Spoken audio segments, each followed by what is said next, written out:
Centre हो सकती है, एक लड़का सेंटर हो सकता है, एक वो सेंटर हो सकता है, लेकिन अपनी तो बुद्धि की बर्बाद लौट गए, ये पॉइंटर सेंटर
तेरे चरणों की क्षमा, तेरे चरणों की कब धूल नहीं मिल जाए,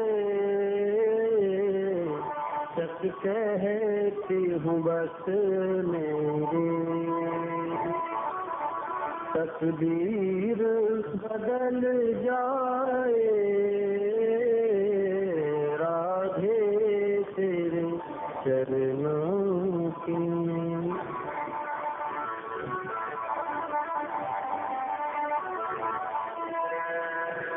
वृंदावन बिहारी लाल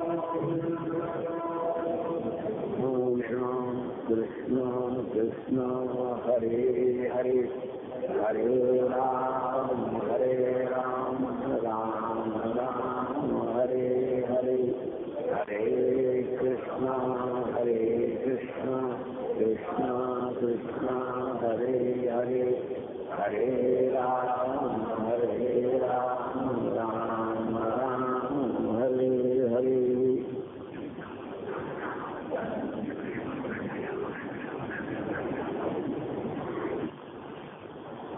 श्रीमद् भागवत के एक अन्यतम चरित्र के परम दिव्य चरित्राश्रय में, ध्रुव जी के चरित्र में उसकी एक वेदांतिक दार्शनिक व्याख्या कल आपके सामने प्रस्तुत की। महाराज कांपाद उनकी दो पत्नी सुनीति और सुरुचि, उनके पुत्र उत्तम और ध्रुव, सारे संसार का देखो कथा एक कथानक के रूप में, आख्यायिका के रूप में है,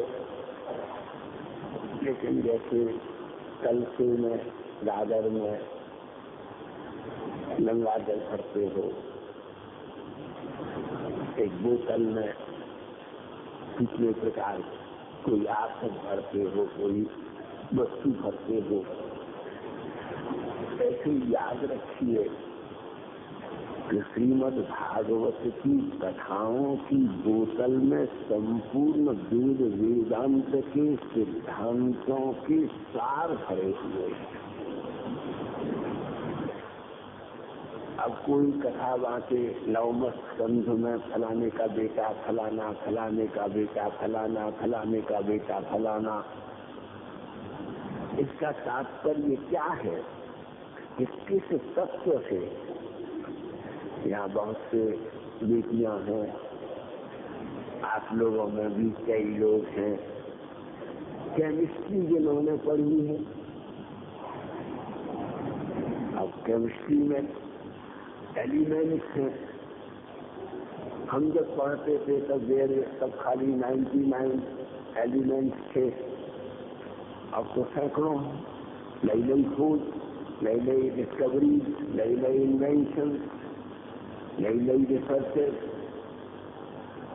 तो केमिस्ट्री ये वेदांत के बहुत निकट एक सब्जेक्ट है। वैसे हमारे यहाँ अब आजकल के विश्वविद्यालयों में अलग अलग, लेकिन हमारे दर्शन में सब निश्चित है। हमारे देश में जो लोग कई बड़े प्रोफेसर बैठते हैं, विद्वान बैठते हैं, कैसा देश है आपका, आप समझिए, और कैसा दुर्भाग्य है हमारा कि we have got 350 schools of philosophy. हमारे पास में 350 दर्शन की कक्षा हैं और उनमें विचार किस बात का है? जीव क्या है, जगत क्या है, माया क्या है, प्रकृति क्या है और ब्रह्म क्या है।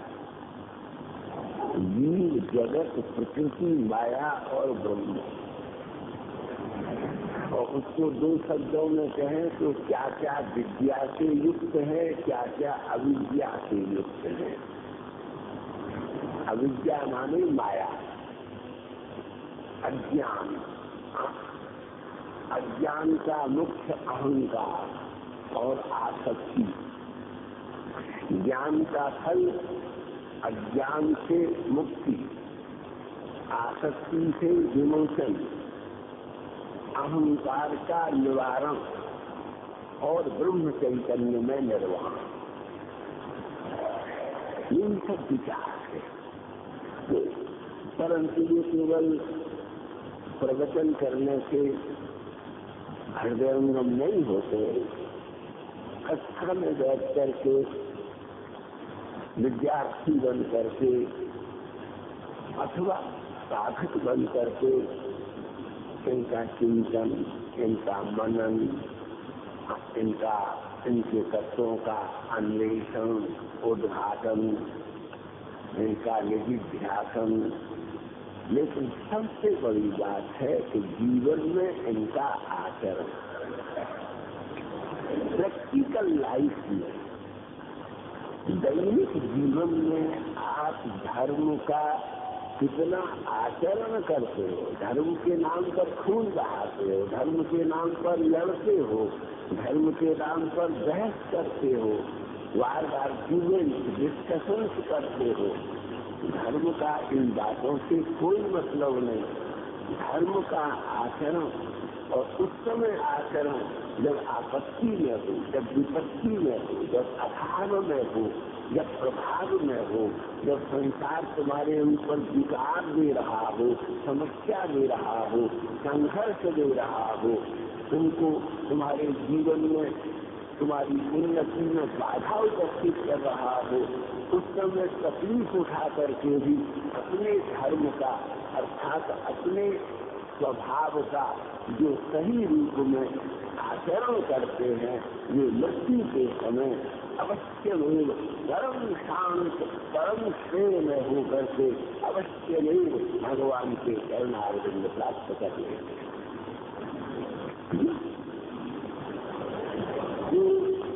इसी बात को लेकर कल व्याख्या थी। ये तो महीनों तक सत्संग चले, भागवत के एक चैत्र को लेकर, एक कथा को लेकर के नहीं, एक शब्द को लेकर के। नंदू हम बड़ी विनम्रता से आश्रित कह रहे हैं, भागवत का एक एक शब्द काम धेनु है। ये जो प्राकृतिक गैया है ना, इसका दूध काटते हो, कितना दूध दिया, 5 किलो दिया, 7 किलो दिया। हरियाणा की गाय है या जर्सी गाय है, 20 किलो गाय दूध दिया। लेकिन कामधेनु तो कितना दूध देती है। भागवत के श्लोक कामधेनु का कितना दोहन हो सकता है कि उसके आनंद रूपी दूध से त्रिभुवन के हृदय पात्र भर जाए, फिर भी गैया का दूध देना बंद न हो। इसलिए ये इसकी महिमा नहीं है, ये इसका अर्थवाद नहीं है, ये यथार्थवाद है। इसमें कोई श्रद्धा के ब्रेक में कहने की बात नहीं है। तो अस्तु कल हमने कहा विमाता की दुरुक्ति, दुरुक्ति कहते हैं किसी पर व्यंग करना, किसी पर गाली देना, किसी को आक्षेप करना। और विमाता है, सौसूरी माता है, धूली के ऊपर आक्षेप किया है क्या कि मेरी बेटी में बैठेगा। अगर तुम्हें मेरी गोदी में बैठना था तो उस मेरी शौक से पेट से गाय को पैदा हुआ, मेरे पेट से पैदा होता। और अब यदि बैठना चाहता है, इतनी बढ़िया बात कही, लहरा क्या है, शैली क्या है, भंगी क्या है, ये कुछ महत्व की नहीं है। हर बात का प्रयोजन क्या है, तात्पर्य क्या है, तुमको कितनी प्रेरणा मिल रही है, तुमको कितना उसमें तुमने वस्तु के प्राप्त करने की कितनी उत्कंठा आ रही है, तुम्हारे जीवन में उसे करने का कितना उत्साह हो रहा है, और तुमको तुम्हारी अंतरात्मा से उसमें सफल होने की कितनी शक्ति मिल रही है, और उस रास्ते को सही तौर पर पार करने के लिए कितनी रोशनी मिल रही है, इतनी लाइट, तुम कितनी लाइट पा रहे हो और कितने लाइट होते जाते हो, हल्के फुल्के स्वाभाविक सहज सरल सुंदर सत्यम शिवम सुंदरम। इन सब समीक्षा मीमांसा, इनके लिए बड़ी तपस्या चाहिए, साधना चाहिए, स्वाध्याय चाहिए, और सबसे बड़ी बात तो ये किसी महापुरुष के चरण का आश्रय चाहिए।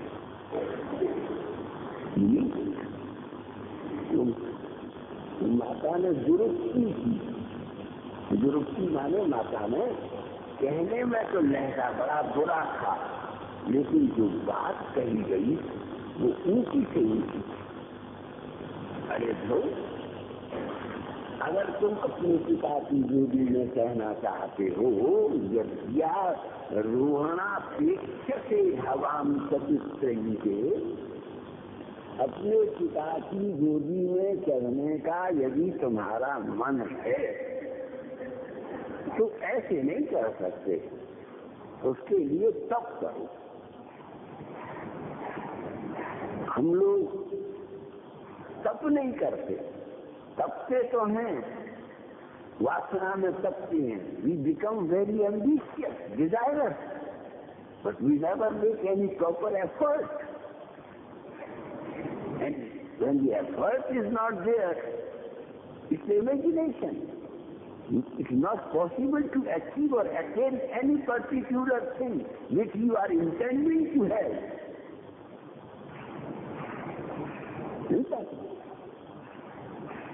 प्रयत्न करो, पुरुषार्थ करो। A man can do what a man has done. तुम वो सब कुछ कर सकते हो जो एक मनुष्य कर सका है, तो वह पा सकते हो जो एक मनुष्य ने पाया है। डिसअपॉइंटमेंट और डिसहार्टेंड होना ये मनुष्य की कमजोरी है। उत्साह है। किशोरी जी का स्वरूप क्या है? उत्कंठा और उत्साह। ये रात दिन कृष्ण मिलन की उत्कंठा करती हैं और उत्साह करती हैं, और किसी की परवाह न करके नित्य प्रति वन में जाती हैं, मटकी माथे पर रख करके कृष्ण मिलन की अभिलाषा का माखन दही माथे पर रख करके आनंद के नीपुर बजाती हुई, उत्कंठा की गले के हारों की मणियों में रणन उत्पन्न करती हुई, प्रकृति अपने भीतर की पड़ी हुई जो प्रीति की कौंधनी है उसको बजाती हुई श्री कृष्ण मिलन के मंगलमय सुंदर सुंदर सपने और सुंदर सुंदर कल्पनाओं के अनेक अनेक अमृत बिंदु वाले विषुआओं की ध्वनि करती हुई उनके प्रिया जी का श्रृंगार। सब लोग कहते हैं कुछ कुछ प्रिया जी की बात कहा करो, सब लोग कहते हैं कैसी सुंदर है माथे के ऊपर श्री कृष्ण ही जिनके हृदय में है उसकी कांति का नासिका के कोण पर देशर धारण करते हुए प्रिया जी की सांसों में गुलाब केवड़े और इत्र की महक नहीं है, श्याम सुंदर के श्री अंग की ललित ललाम अखिल निखिल समाधि सौरभ कारणी दिव्यात दिव्य कोटि कोटि मलयानिल मंदन नंदन कानन चैत्य उपवन विकसित पाटल कमल कुंज नील मकरंद सौगंध संभावित करोड़ों बसंतों को विनंदन करने वाली सुगंध श्री किशोरी की सांसों में की बात है। जीवन में कितनी रोशनी के दिन आते हैं, रात में कितनी मधुर मधुर वर्षा की रंग बिरंगी संध्याएं आती हैं, शरद पूर्णिमा के चंद्रमा को लेकर के चमकते हुए नक्षत्रों की माला पहने हुए इखलाती हुई रात आती है। इसी प्रकार से किशोरी जी के होठों के स्मृति में जीवन के सौभाग्य का दिन है। मधुर प्रीतम के मिलन की अनंत चंद्रमाओं की कांति से युक्त मुस्कान है। उनके दांतों में से उड़ते हुए हंसों की पंक्ति है जिनमें करुणा के आंसुओं के बिंदु भक्तों की आंखों में बरस रहे हैं। ये कथा तो आके वृंदावन में सुनी। इन मनुष्य ललाम मधुर कथाओं के श्रोता तो श्री धाम वृंदावन की करीब कुंजों की बीसियों पर रमण नीतियों में बैठे हुए, जिन्होंने मुकुट कुंडल टोपी उतार करके लंगोटी पहन करके वृंदावन की रल का अंग में आलिंगन किया है, जिनके सोते जागते सुषुप्ति जागृति में एक क्षण के भी कोई शब्द नहीं निकलता, केवल एक ही शब्द श्री राधे।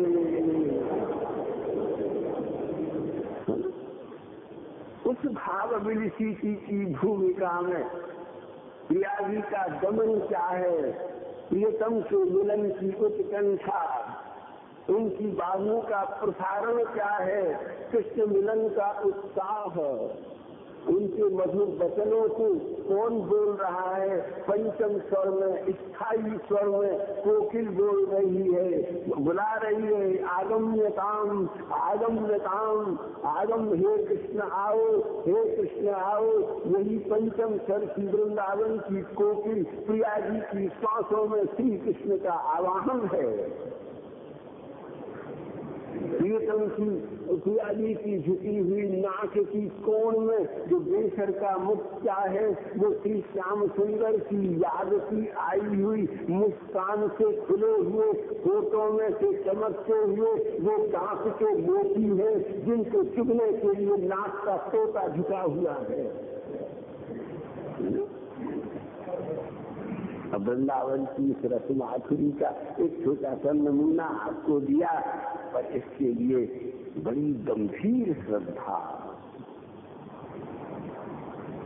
श्री कृष्ण चरणारविंद में अनिर्विन्न अविषन्न अक्षुण्ण श्रद्धा संभाविता वर्तते येषां ते कवयः आस्वादयन्ति संपुटिबद्धा कृता तत्सारभूतिं प्राप्नुवन्ति। उसे यही प्राप्त कर सकते हैं। अस्थि फिर अपने प्रसंग पर लौट के तो महाराज ध्रुव जी का अब जब हम ये जो कथा अभी हमने छोटा सा दिया, क्या करें, हमको याद आ जाती है। एक ही मंच पर बैठ करके हम दो जब बोलते थे, श्री कृपाश्री जी महाराज, श्री पर हमको भी उनकी कृपा से ये जो बोलने की महाराज रसिकों का, संतों का, विरक्तों का, वैष्णवों का दल कैसा उमड़ घुमड़ करके मूर्छित हो जाता था, लुंठित होता था, नाचने लगते थे, श्री राधे श्री राधे श्री राधे। तो कथा का मंडप गूंज उठता। रसिकम प्रतिपाद्य निवेदनम। जयदेव रे गीत गोविंद लिखने के पहले और चंद्रालोक की रचना करने के पहले प्रार्थना की कि हे प्रभु, रसिकों के सामने मेरी वाणी कभी न खुले। रसिकम काव्य निवेदनम। महाराज अभ्यंक शोन्मिषित छत्र सितात पत्र। ये कृष्ण चरित्र ऐसा है कि जैसे किसी सिपह सालार के कहने से और सेनाएं हाथ जो तलवार लेकर के, बंदूक लेकर, राइफल पिस्टल लेकर के और आजकल के बड़े हथियार हैं जैसे मार्च करने लगते हैं, ऐसे ही कृष्ण कथा कहने के संकल्प वालों को प्रणाम करके शब्दों की और भावों की सेनाएं सलामी लेकर के बढ़ने लगती हैं। छत्र सितात पत्र। आप लोग कई हमसे बात कहते महाराज कृष्ण कथा वृंदावन में आओ। होली के समय पर हमारे यहाँ बहुत बड़ा सत्संग होता है और भी कई समय भक्तों के, रसिकों के बीच में गंभीर रस ग्रंथों पर सत्संग होता है। पधारो हमारे घर में, रूखा सूखा प्रसाद पाओ, जहाँ जगह जगह चद्दर ओढ़ करके सो जाओ, प्रभात की प्रतीक्षा करो और जब भक्तों के मध्य में कृष्ण कथा की मंदाकिनी धारा प्रवाहित हो तो उसमें डुबकी लेकर के जमुना में नहा करके शरीर का मैल दूर करो, गिरिराज जी का दर्शन करके बुद्धि का मैल दूर करो, वृंदावन की रज माथे पर लगा करके दुर्भाग्य को दूर करो, वहाँ के संतों को प्रणाम करके अपने काल की शुद्धि करो, वहाँ की हवा का सेवन करके माया की निवृत्ति करो, ठाकुरों का दर्शन करके अज्ञान से मुक्त हो जाओ, लेकिन कृष्ण कथा सुन करके गोविंद से गले से लग जाओ।